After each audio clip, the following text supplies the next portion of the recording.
Do you remember where were you when India won the World Cup of 2011?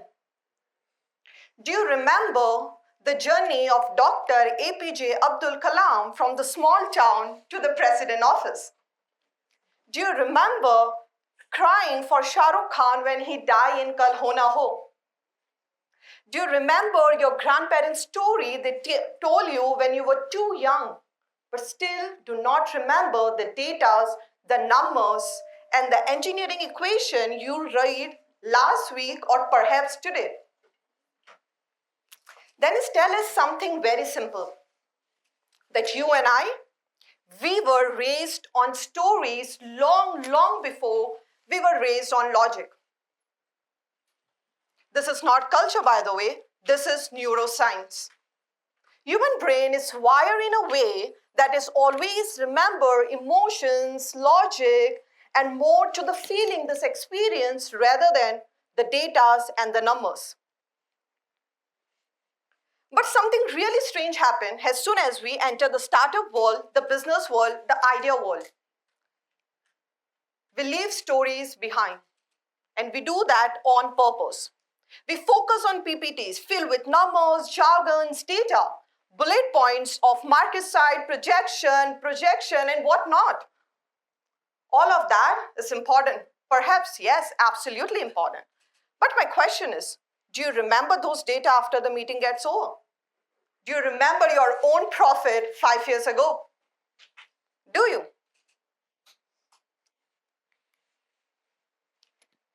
The end or the start of the entire conversation always come to one point, that stories come first, logic comes later. So in today's talk, all the students and all the professors and all of you here sitting, I want you to come with me. Let's go and explore something that founder often overlooked. Something that is so important to define if your idea succeed or it get disappear amongst the other brilliant idea.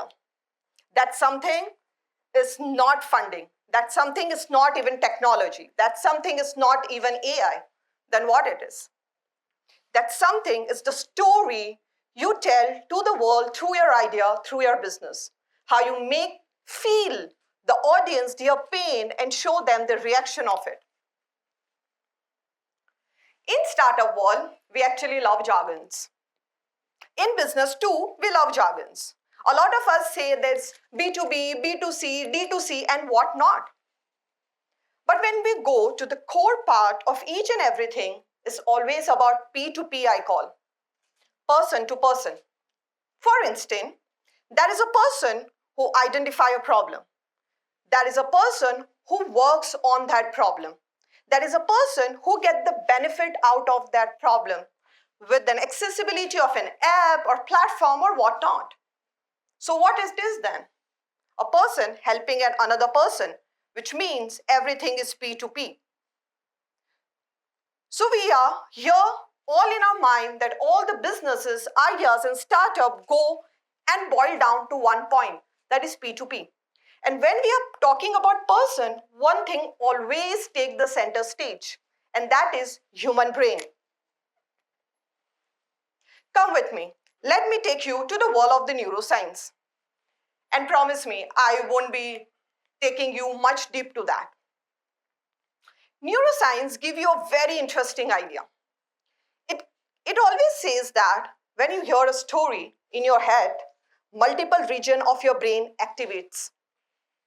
But when you hear a number or a data, only a specific region of your brain activates, that is also known as a language processing part of your brain. Which means when someone tells you the story in whatever form they want to, a hormone called trust hormone release into your brain. And that hormone does 3 things in your brain, even if you're not aware about. Let's discuss about that 3 things and how that 3 things help in business and ideas to make it so long and prolonged. That 3 things is empathy, attention, and memory retention. When you tell a story to your audience feel the empathy. Empathy, they feel your pain. They feel your idea. They become the part of your vision. Second, attention. This stays with you for a longer. And we know in this world of AI and Instagram and ads, they're going to stay with you. Memory retention. They remember what is your message. And after the end of this 3 reaction in their brain, something beautiful happens. They take action. We call it CTA in the business world. What is that action? That action is people believe in you. People choose you amongst your competitor. They buy from you, and the most important thing, they become the part of your journey. This is the power of storytelling. This is how your brain reacts when someone says you the story. But now come back. I'm not saying that capital is not important. Of course it is. We are here building businesses. We are here building ideas. We are here building startups. Capital is always in the picture, right? But capital, it builds company. Story, it builds beliefs. And when you're creating the belief, you become in charge of the situation that no one else did. You can make your client do things that you want. Let's go into the more deeper inside of this. I have a story to tell you. There are 2 founders, founder A and founder B. Okay? Let's assume we are not here in SVNIT in this room, in this hall. Come with me to the story of a founder A and founder B. Okay? A little information about both of those founders. Founder A and founder B both are working on the same medical app. Same industry, same technology, same numbers, even same teammates. Consider it. And today, on Monday morning, 10 o'clock, they are in the investor room. With me? Let's go to the mind of founder A. It's Monday morning, 10 o'clock, glass meeting room at the 10th floor of a corporate building. The AC is chilling, table is set, and the coffee is served on the table.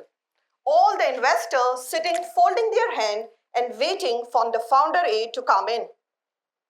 The founder A, he walks in with full of confidence, laptop in his hand. He walks, look at the investors, notes and smile. A lot of confidence, by the way. He kept his laptop aside and opened it, and the presentation began. With full confidence and the perfect body language, he starts his presentation. He says, and I quote, "Our healthcare platform reduced patient waiting time by 42%. Impressive, right? Next slide. We use AI-based scheduling optimization. Beautiful. Third slide. Our scalable infrastructure enable hospital easy workload. Beautiful. And there were more slides, more about number, projection, profit, and it kept going on and on. The room becomes silent. The investors sitting there, they are still looking at the slide just like you. Their body language is still like this. Everything went beautiful. The number was great, the app was shown, the demonstration was taken into consideration. But then something happened. One of the investors from that, he looked straight into the founder and he said, and I quote in a very professional manner, "Very good, it's really interesting. We will come back to you later." And in the professional world, everyone of you here know that when someone says to you, "We will come back to you later," means rejection. You are rejected. Feeling sad for founder A? Come back. Come back to that building again. Now we are going in the world of founder B. Again, it's the same building, but it's 11 o'clock right now. It's the same glass meeting room at the 10th floor of a corporate building. Coffee was refilled again. All the investors are folding their hand and sitting and waiting for the founder B to walk in. Founder B, He walks in with full confidence, laptop in his hand, and look at the investor, smile and lean. But here, he do something different. He kept his laptop aside and don't look at the laptop again. He began with the story. He says, and I quote, "Last year, my mother waited outside the hospital for 6 hours. Not because the doctor weren't available, but the appointment app itself was so confusing and delayed. It is in that particular moment I realized that our India healthcare system failed us even before the treatment is provided, even before the patient has met the doctor." The room became quieter. The laptop is still closed. But the investors who are sitting like this are no longer sitting like this. Their hands are down, they lean forward, and most of them ask the founder B multiple questions. Some noted it down, some asked, and no one talk about the app. The app demonstration came at the later part of the entire presentation, because by now, the investors are not interested in the pitch deck or the software or even the technology. They got and went along with the founder B perspective, his pain, his problem. All the investor was with him in that particular moment. And after that, the next meeting was fixed. Happy for founder B? Yeah? Come back again. So what does we saw here? There's a founder A, founder B. Same industry, same market, same numbers, same profit. Then what happened here? Founder A, he presented the app and show how it works. Founder B, he explained why the app exists in the first place. Founder A spoke to logic. Founder B, he created the belief. Founder A presented the number, the information. Founder B, he spoke to humanity. And when you smoke or talk about the things that matter a lot to the person sitting in front of you, the atmosphere changes. That's the neuroscience I was talking about. The trust hormone that released in that particular room amongst all the investor head.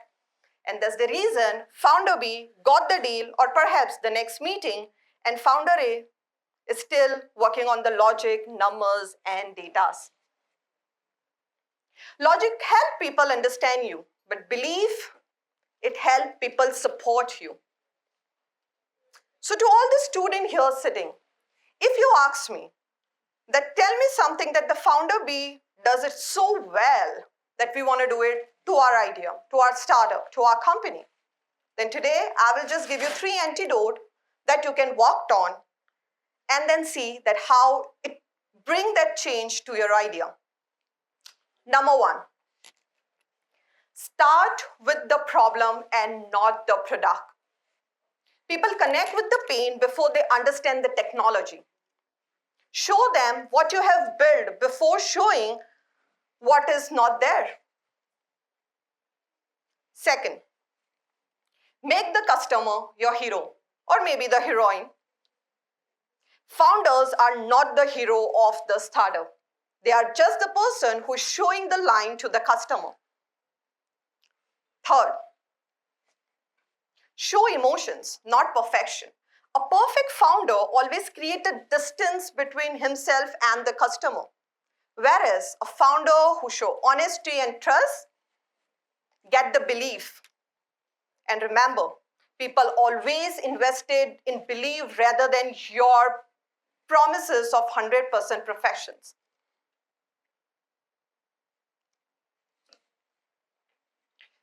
Now coming back to the conversation we started, that is storytelling the primary infrastructure that you people should be working upon, and why? We look into the neuroscience of how human brain works. We look into the two founder A, founder B, and how their story evolved.